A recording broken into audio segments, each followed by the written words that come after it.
Isang mapagpalang araw po sa ating lahat at bago po tayo magsimula ay mag-shoutout po muna tayo sa mga May 4 birthday celebrants kina Elmer Garcia, Johnny Arion, Abdullah George Okdol, Gabi Gabitanan, Nishe Salem, Roel Panganiban Benito, ganun din po kay Rio Santos, John Moraleda Santos, Ragle Jan Rit, Larry Punsalan Tejada at kay James Joseph Miranda. Ganun din po sa mga May 5 birthday celebrants kina Coach Carlo Pacheco ng Batang Kangkalo, Sarge Sierra, Cesar John Leonor, Flores Albert at kay Romel Diniega. Ganun din po sa mga May 6 birthday celebrants kay John Layul, Ronaldo S. Estrada at kay Van Ramos. Maligayang kaarawan po sa inyo lahat at naway bigyan kayo ng ating poong may kapal ng kalakasan, kalusugan at kapayapaan sa pamamalagi ninyo sa mundong ito. Maligayang kaarawan po sa inyong lahat.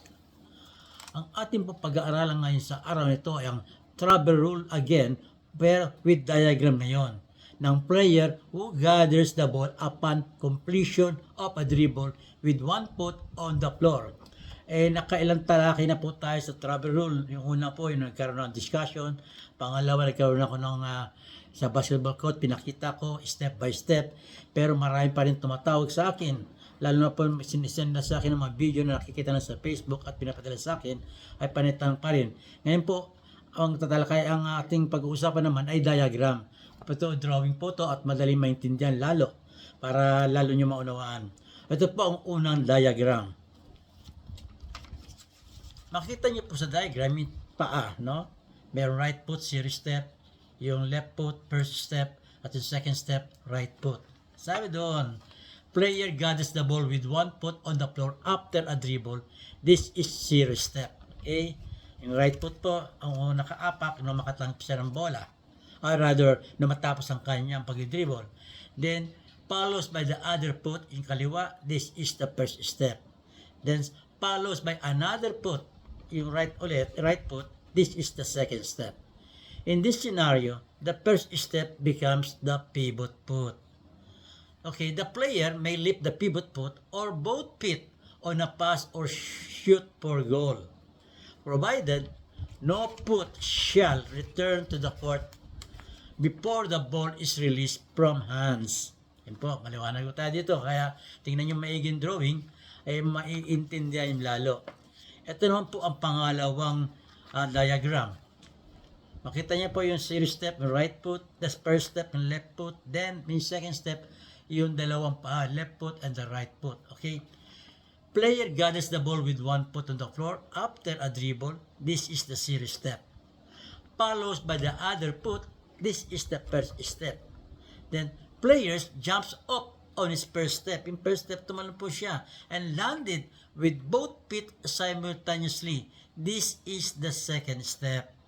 Then, itong second step, neither foot is the pivot foot. Wala na po siyang pivot foot.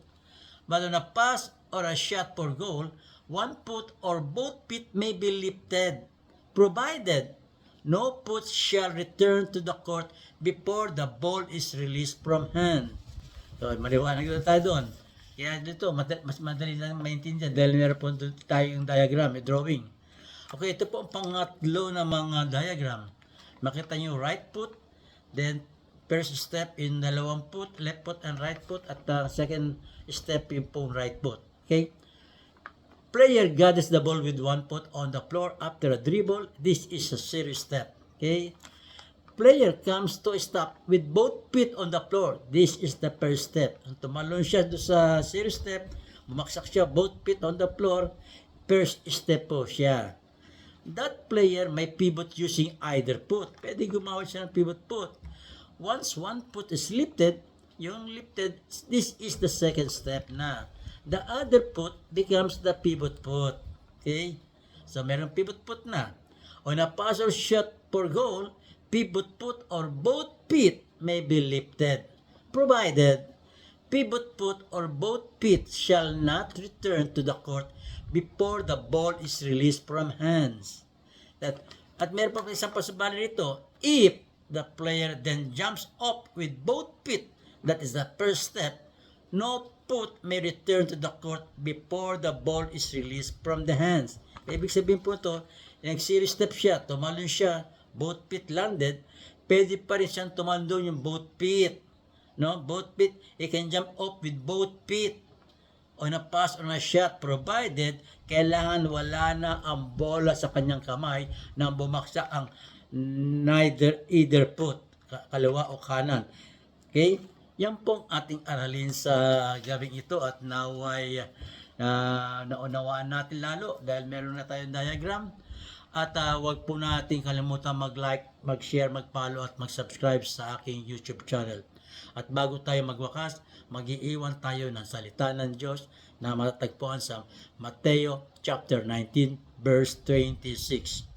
But Jesus beheld them and said unto them, with men this is impossible, but with God all things are possible.